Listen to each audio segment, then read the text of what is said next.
dia 25 e estaremos fazendo esta live para os irmãos meditarem nas Sagradas Escrituras e fazer a oração. Nós vamos ler o texto que encontra-se em Marcos, capítulo 8, verso 31. Assim está escrito: Então começou ele a ensinar-lhes que era necessário que o Filho do Homem sofresse muitas coisas, fosse rejeitado pelos anciãos, pelos principais sacerdotes e pelos escribas, fosse morto e que depois de 3 dias ressuscitasse. Jesus viveu com um propósito. O sofrimento de Jesus estava marcado pelas profecias, já estava colocado de antemão. O Senhor Jesus não se enquadra na ideia de que era um homem sonhador, mas pelo contrário, que era um enviado do Senhor para cumprir todo o propósito. O propósito do Senhor era resgatar o homem do pecado. Muitas pessoas desconhecem o que é o pecado. E eu não canso de falar que o pecado é o afastamento de Deus. É não atingir o alvo, é estar fora dos propósitos de Deus, tanto pela atitude como também pelo desinteresse de relacionar perfeitamente com Deus. O Senhor Jesus Cristo veio aqui neste mundo para fazer essa ponte, esta ligação entre o homem e ele, entre o homem e Deus. E Jesus Cristo é a ponte. E nesse texto, é um texto de escatologia, fala deste propósito. E diz que era necessário que o Filho do Homem, ele, fosse rejeitado pelos anciãos, pelos principais sacerdotes e pelos escribas. Eram as principais instituições que existiam naquele tempo de Israel. Aqueles homens da religião, aqueles homens que impunham coisas para o povo, que impunham peso nas costas do povo, mas nunca falou realmente da verdadeira liberdade que é realmente o Messias. E o Senhor Jesus, ele veio aqui justamente para trazer uma boa nova da salvação. Através dele nós temos acesso ao Senhor.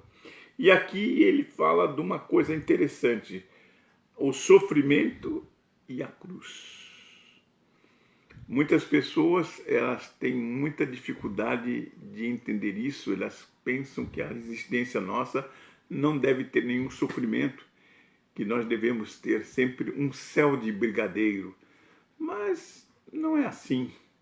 Nós temos muitos conflitos, sofremos, temos dificuldades, temos falta de recursos econômicos, às vezes é um fracasso pessoal.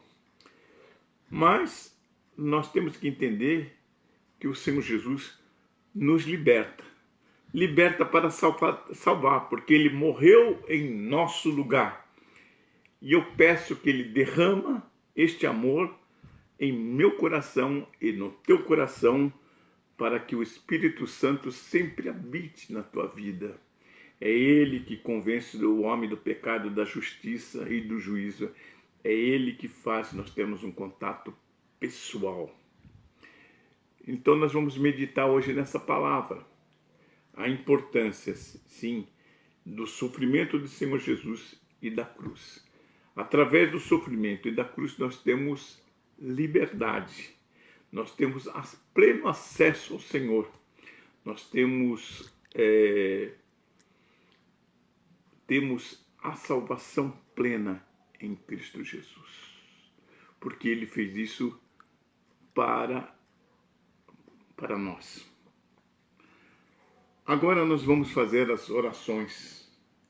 Eu vou orar primeiramente sobre a vida de cada um. Nós devemos colocar nossa vida ao Senhor. Senhor, nosso Deus, nosso Pai, nós estamos diante de Ti nesta noite.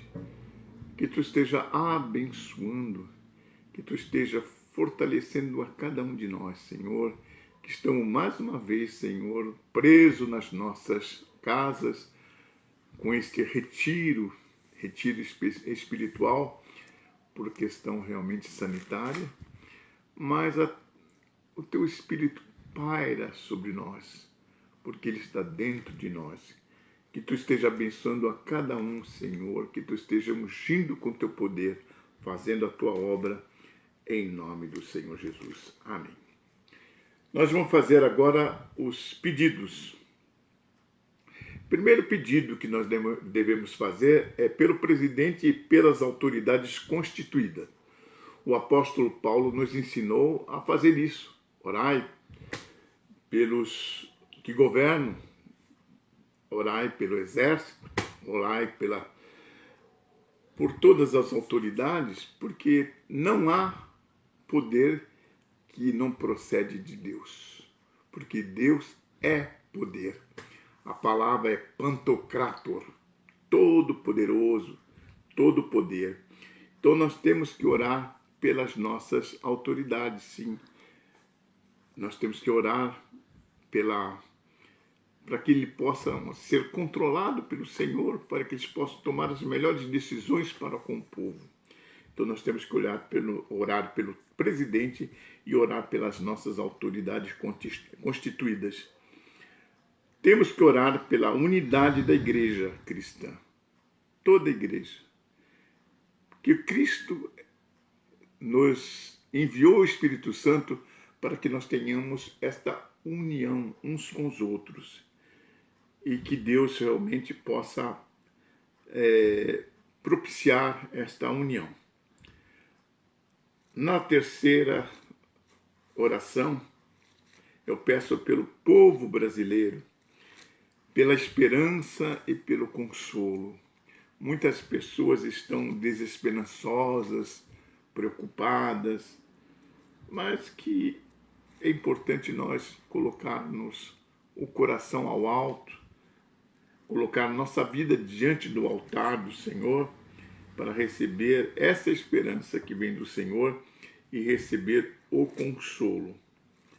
Também nós temos que orar pela família, para que as pessoas possam ser unidas, que as famílias sejam mais coesas, que elas possam ser exatamente a igreja cristã.